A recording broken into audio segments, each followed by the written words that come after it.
David, can you turn the wireless on? I forgot to turn the wireless receivers on. Thank you.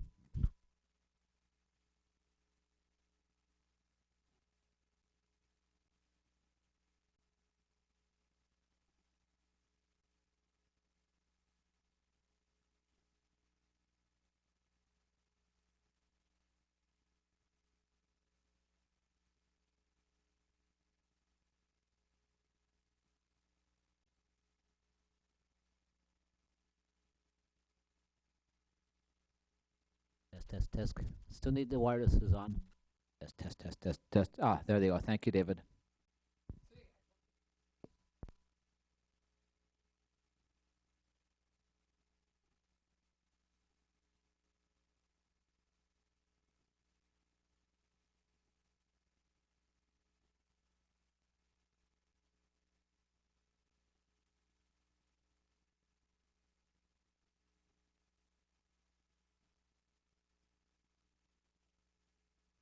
Hello, testing. April Fools. Test, test, test. Test, test, test.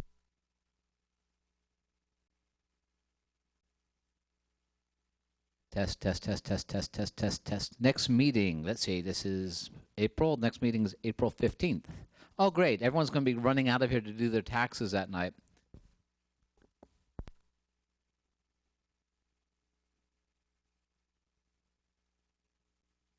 Test, test, test.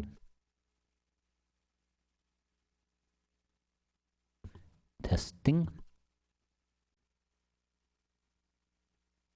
David. Test, test, test. Test, test, test, test. Test, test, test. Test, test, test, test, test.